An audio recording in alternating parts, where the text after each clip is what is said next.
목사님께서 나오셔서 하나님은 농부시라는 제목으로 설교해 주시겠습니다. 말씀을 함께 봉독하겠습니다. 주께서 밭고랑에 물을 녹이 대사 그 이랑을 평평하게 하시며 또 담비로 부드럽게 하시고 그 싹에 복 주시나이다. 주의 언택으로 연이 주의 길에는 기름이 떨어지며 들의 조장에도 떨어지니 작은 산들이 기쁨으로 띠를 띄었나이다. 조장에는 양떼가 입혔고 골짜기에는 곡식이 벼으며 저희가 다 즐거이 외치고 또 노래하나이다. 아멘. 제가 기도하겠습니다. 오늘은 뜻깊은 추수감사 주일입니다. 과거 농경사회에서는 가장 기쁘고 즐거운 절기였습니다. 비록 과거의 기쁨과 종류는 다르지만 우리 삶 가운데 모든 종류의 열매를 맺게 하신 분은 오직 하나님이십니다. 이 한 해 동안 베풀어 주신 하나님의 은혜를 기억하는 시간이 되게 하시고 풍성한 감사를 올려드리는 시간 되기를 소망하며 예수님의 이름으로 기도합니다. 아멘. 원래 추수감사절은 1620년 종교 박해를 피해서 영국을 떠나 미국에 정착하게 된 청교도들이 첫 수확을 거두고 이를 기념하기 위해서 시작된 절기입니다. 미국은 11월 넷째 목요일이 추수감사절인데 국가 공식 국경일로 지정되어 있습니다. 미국 기독교의 영향을 깊이 받은 우리 한국교회는 대부분 11월 셋째 주일을 추수감사절로 지키고 있으며 오늘은 한국교회가 추수감사절을 지낸 지 120년째 되는 뜻깊은 날입니다. 자, 이제 시편 65편으로 가겠습니다. 시편 65편은 추수를 모두 마치고 성전을 향해서 감사를 드리는 찬양시라고 볼 수 있습니다. 특별히 이 추수감사절은 유대인의 절기인 초막절과 아주 깊은 관계가 있습니다. 이 유대인의 초막절은 400년 동안 이집트에서 종살이하던 이스라엘 백성들이 이집트에서 나와 40년 동안 광야 생활을 하면서 하나님께서 지켜주시고 인도해 주신 그 은혜를 생각하며 감사하는 절기입니다. 이 절기에는 보통 야외에 초막을 짓고 일주일 동안 생활하기 때문에 초막절 혹은 장막절이라고 합니다. 오늘날에는 사진처럼 집 밖에 이스라엘입니다. 집 밖에 초막을 짓거나 아니면 아파트 베란다에 초막을 짓고 일주일을 보냅니다. 초막절은 또한 수확한 모든 곡식을 창고에 저장하는 절기이기도 해서 수장절이라고도 합니다. 특별히 이 시기에 나오는 이 대표적인 과일은 포도, 무화과, 대추야자, 석류, 올리브 같은 그런 과일입니다. 이 초막절은 우리가 쓰는 태양력으로 보통 9월 혹은 10월경에 있고 유대인이 쓰는 종교력으로는 7월 달에 있습니다. 이 7월 달에 유대인의 세 가지 아주 중요한 절기가 연이어 있는데 7월 1일은 나팔절, 7월 10일은 대속죄일, 욤 키프르라고 하죠. 7월 15일부터 일주일간은 바로 초막절입니다. 특별히 7월 1일은 유대인의 설날이기도 합니다. 유대인들은 바로 이날을 창조된 아담이 눈을 처음 뜬 날, 그리고 하와가 창조된 날로 봅니다. 우리는 새해가 되면 보통 새해 복 많이 받으세요, 그렇게 인사를 나누죠. 유대인들도 짜나 토바라는 인사를 나누는데요, 해피 뉴 이어와 같은 그런 인사입니다. 7월 1일부터 10일 동안 유대인들은 지난 한 해를 돌아보면서 과거를 성찰하고 반성하는 시간을 갖습니다. 그리고 7월 10일은 대속죄일이죠. 가장 엄숙한 날로 금식과 회개를 합니다. 그리고 나서 5일이 지나 바로 7월 15일부터 일주일간 초막절을 지키는데, 이 초막절은 유대인의 절기 중에서 가장 기쁜 날입니다. 유대인의 7절기가 소개되어 있는데요.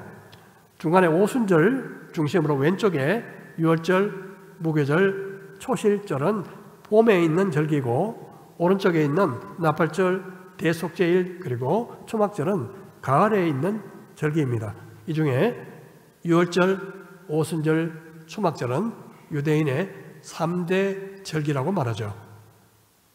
오늘 나눌 시편 65편은 유대인의 초막절과 관계가 깊습니다. 그럼 시편 65편으로 돌아가 보겠습니다. 1절 2절입니다. 하나님이여 찬송이 시온에서 주를 기다리오며 사람이 서원을 주께 이행하리이다. 기도를 들으시는 주여 모든 육체가 주께 나오리이다. 이 시편의 저자는 다윗입니다.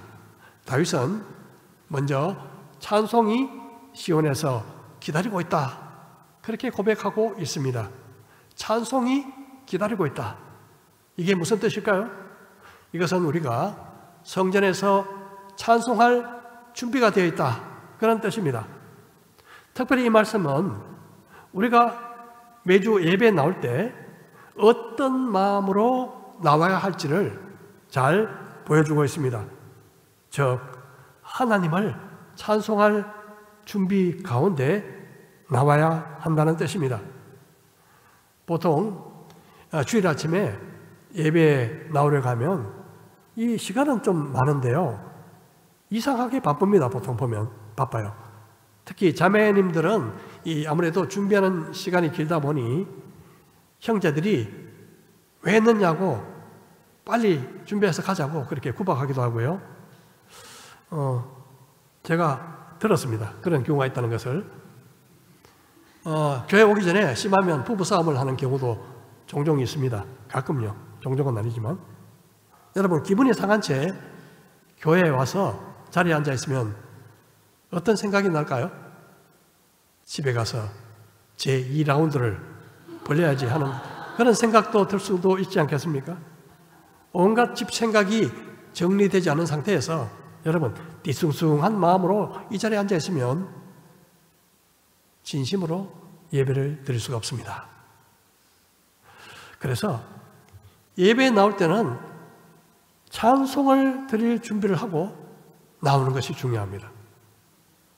그래서 차를 타고 오시든지 아니면 대중교통을 타고 오시든지 걸어서 오시든지 찬송을 부르십시오. 오시면서요. 부부간에 가급적이면 신경이 쓰이는 대화는 피하는 게 좋습니다. 특별히 설교를 맡은 제 같은 목사는 더욱 조심해야 되죠. 예배 드리러 올 때마다 하나님께서 우리의 찬송을 기다리신다, 그런 마음으로 오시면 얼마나 좋겠습니까? 왜냐하면 하나님은 찬송을 기뻐하시기 때문에 그렇습니다. 시편 69편 30절에 보면 내가 노래로 하나님의 이름을 찬송하며 감사함으로 하나님을 위대하시다 하리니 이것이 소 곧 뿔과 굽이 있는 황소를 드림보다 여호와를 더욱 기쁘시게 함이 될 것이라. 찬송은 하나님께 드리는 곡조 있는 기도라고 말합니다.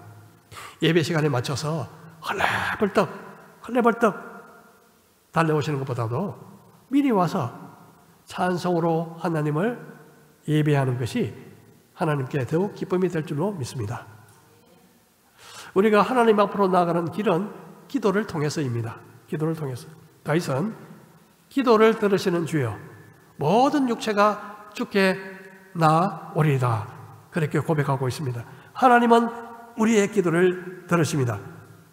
절박하게 부르짖는 기도도 들으시지만 한나처럼 고통스러운 마음으로 소리 없이 마음으로 쏟아놓는 그 기도도 주님은 들으십니다. 하나님은 모든 육체, 즉 유대인이나 이방인이나 하나님을 믿는 백성들이 기도할 때 차별하지 않으십니다. 하나님의 백성으로서 누릴 수 있는 놀랍고 영광스러운 특권은 바로 기도입니다. 2024년 표어는 뭐죠? 우리 교회 표어요? 예, 항상 기뻐하라. 항상 기뻐하라. 내년 25년 표어는요, 바로 다음 절입니다. 무엇일까요? 쉬지 말고 기도하라.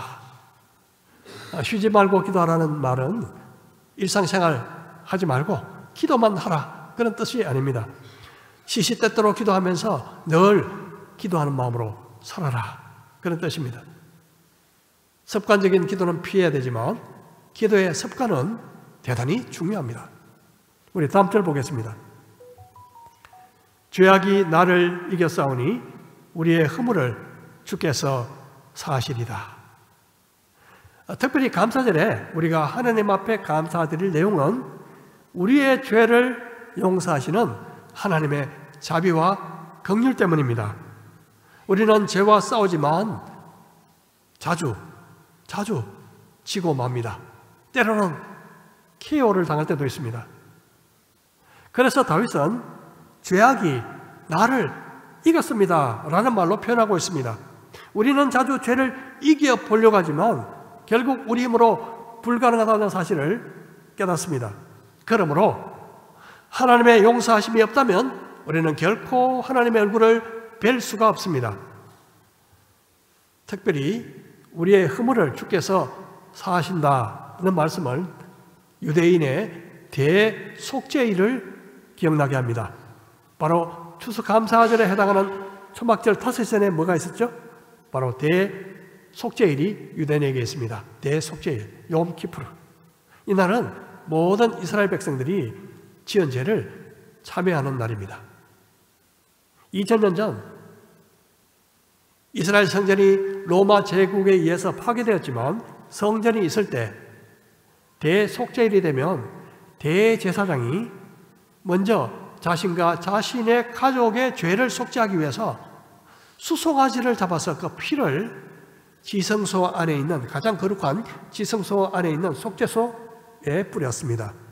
그리고 나면 온 백성들의 죄를 속하기 위해서 2마리의 염소가 드려졌는데요, 그중 한 염소는 지성소 안에 있는 속죄소에 피를 뿌리기 위한 속죄 제물이 되었고, 다른 염소는 대제사장이 2 손으로 머리에 안수하고 온 백성의 죄와 허물을 구한 뒤에 먼 광야로 무인지경으로 보내서 죽게 했습니다. 이 염소를 아사셀 염소라고 성경은 말하고 있습니다. 이 2마리의 염소, 온 백성의 죄를 치고 가는 이 2마리의 염소는 바로 예수 그리스도의 속죄 사역을 상징하고 있습니다. 하나님은 동이 새에서 먼 것 같이 우리의 죄가를 멀리 옮기셨습니다. 마치 아사셀 염소가 온 백성의 죄를 지고 멀리 나가 죽은 것처럼 말입니다. 우리에게 주신 가장 큰 은혜가 무엇일까요? 건강, 직업, 가정, 그리고 수많은 은혜가 생각날 수 있지만 그 중에 가장 큰 은혜는 죄 용서함의 은혜입니다. 죄 용서함이 없다면 우리는 하나님 앞에 설 수 없습니다. 하나님의 얼굴을 뵐 수가 없습니다. 영생을 누릴 수가 없습니다. 영생은 하나님과 함께 영원히 같이 사는 것입니다. 하나님은 우리를 용서하실 뿐만 아니라 우리를 부르셔서 자신의 뜰 가운데로 나아오게 하십니다. 우리와 친밀한 거절을 나누고 싶어 하시기 때문입니다.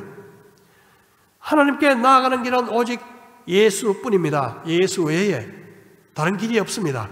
우리는 하나님과 친밀함을 누리기 위해서 날마다 예수 그리스도의 이름으로 하나님 앞에 나아갑니다. 이 추수절 감사의 동안에 우리가 회복해야 할 가장 중요한 감사는 우리의 죄를 용서하신 하나님의 자비와 긍휼에 대한 감사입니다. 그리고 또 있습니다. 그것은 우리로 하여금 주님과 친밀한 교제를 나누기 위해 우리를 불러주신 은혜입니다. 우리 4절 보겠습니다. 주께서 택하시고 가까이 오게 하사 주의 뜰에 살게 하신 사람은 복이 있나이다. 우리가 주의 집 곧 주의 성전의 아름다움으로 만족하리이다. 주님 앞으로 가까이 오도록 부름받은 사람은 가장 복된 사람입니다. 하나님은 우리로 하여금 가까이 오라, 가까이 오라 이렇게 부르십니다. 그리고 주님의 뜰에서 살게 하십니다. 다윗은 하나님께 자신이 구하고 바라는 것 한 가지가 있는데, 그것은 내 평생에 하나님의 집에 살면서 하나님의 아름다움을 바라보고 사모하는 것이라고 고백합니다. 다른 시편 기자는 이렇게 또 고백하고 있습니다. 시편 84편 10절에 주의 궁정에서의 한 날이 다른 곳에서의 첫날보다 나은즉 악인의 장막에 사는 것보다 내 하나님의 성문 문지기로 있는 것이 좋사오니. 세상에서 누릴 수 있는 가장 큰 기쁨은 하나님과 교제하는 기쁨입니다. 하나님과 가까이 있는 축복을 누리기 위해서는 성전 문지기도 좋습니다. 그렇게 시편 기자는 고백하고 있습니다. 여러분이 누리는 가장 큰 기쁨은 무엇입니까? 만일에 말씀을 보고 기도하면서 하나님과 날마다 친밀해지는 기쁨을 알게 되면 세상이 누리는 어떤 기쁨도 다 시시하게 보이기 시작할 것입니다. 두 번째, 추수감사절에 드리는 감사는요, 하나님의 영광과 통치에 대한 감사입니다. 5절부터 보겠습니다. 우리 구원의 하나님이여 땅의 모든 것과 먼 바다에 있는 자가 의지할 주께서 의를 따라 어미하신 일로 우리에게 응답하시리이다.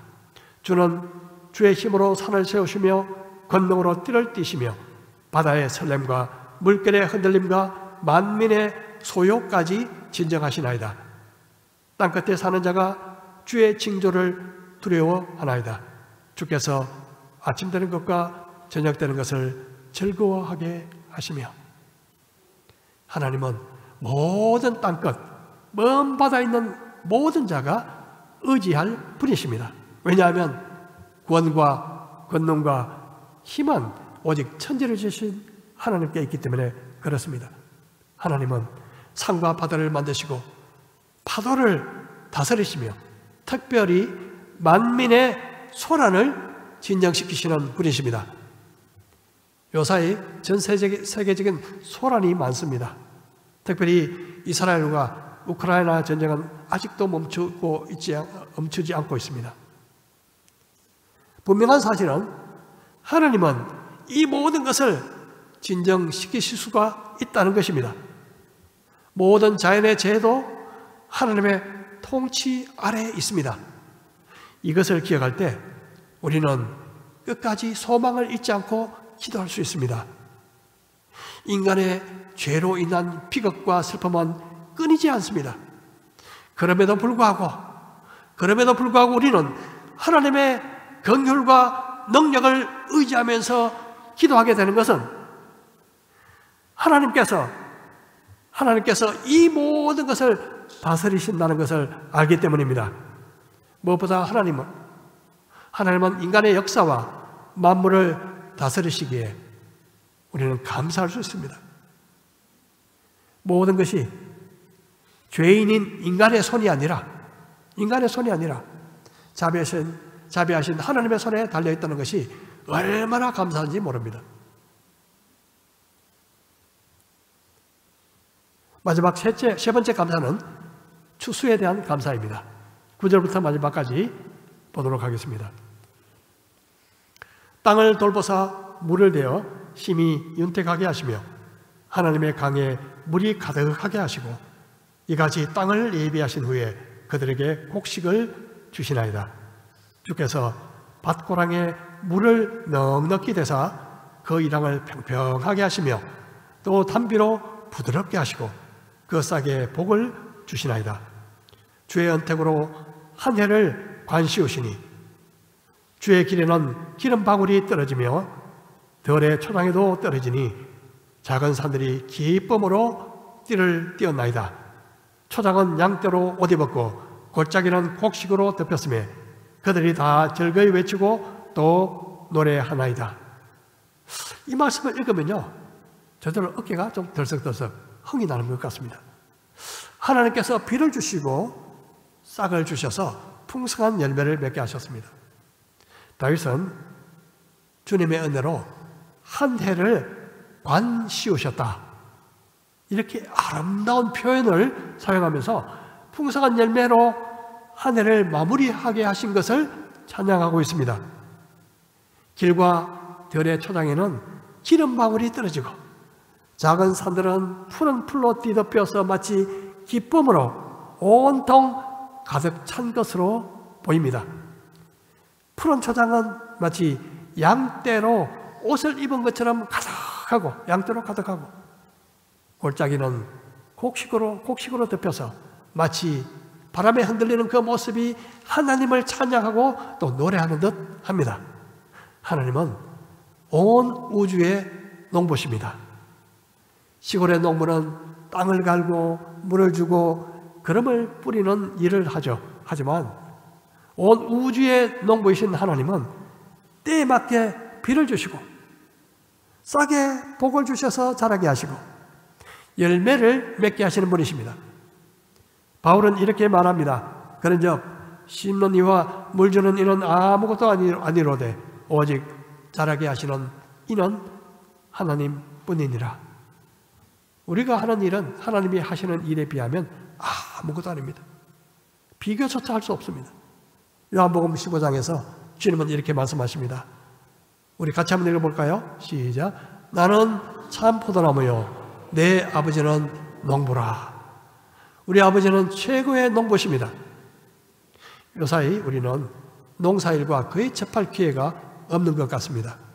밥을 먹고 채소도 먹고 과일도 먹지만 그냥 돈을 주고 사서 먹는 것으로 생각합니다. 농부의 수고를 생각할 기회가 거의 없습니다.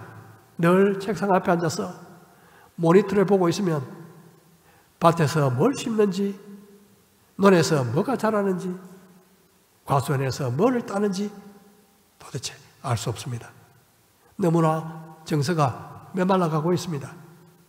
무엇보다 감사가 사라지고 있습니다. 울면서 씨를 뿌리는 자는 기쁨으로 거둔다고 시편 기자가 고백합니다. 우리는 울면서 씨를 뿌려본 적이 없습니다. 그러기에 기쁨으로 거둘 줄도 모릅니다. 그런데 우리가 아무리 울면서 씨를 뿌려도 우리가 밤낮 자고 깨고 하는 중에 하나님께서 비를 주시고 자라나게 하지 않으시면 우리의 모든 수고가 헛되고 맙니다. 하나님은 최고의 농부십니다.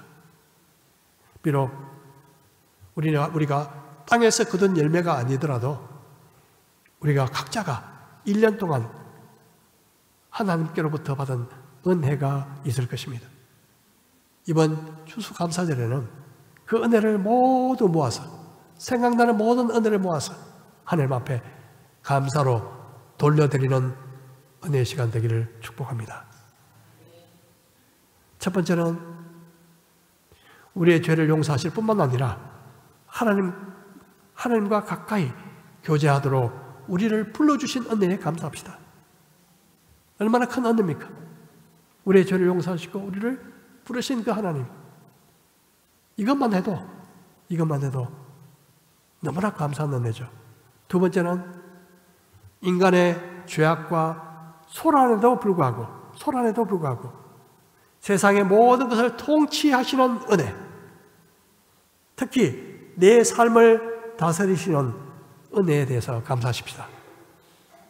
자비하시고 은혜로우신 선하신 하나님이 이 땅을 그리고 내 인생을 통치하신다. 얼마나 기쁘고 놀라운 사실입니까? 마지막으로 이 한 해도 풍성한 감사의 열매를 주신 것을 감사하도록 하십시다. 한국교회에서 추수감사절을 지킨 지 120년째가 되었습니다. 과거에는 감사할 거리가 많지 않았지만 감사가 풍성했습니다. 그런데 요즘은 감사거리는 훨씬 많아졌는데 감사는 줄어든 것 같습니다. 오늘 특히 몇 분이 침례를 받았습니다. 코로나 이후에 첫 침례식이고 또 추수감사절에 행한 침례식이라서 아주 뜻깊은 또 감사가 됩니다. 앞으로 우리 교회에 이렇게 영혼의 열매들로 풍성하게 맺히기를 소망합니다. 감사는 마치 영혼의 향기와 같습니다. 하나님께서 기뻐하시는 향기, 그리고 주변 사람들에게 선한 영향을 끼치는 향기. 감사는 영혼의 향기입니다. 이제 올해도 한 달 반이 남았습니다. 추수감사절을 맞아 잊었던 감사를 회복하되 죄 용서에 대한 감사, 하나님의 통치에 대한 감사, 그리고 열매를 주시는 감사가 이 남은 기간 동안 저와 여러분의 삶 속에 더 풍성하기를 주님의 이름으로 축복합니다. 말씀을 생각하며 잠시 우리 각자 기도하는 시간을 갖도록 하겠습니다.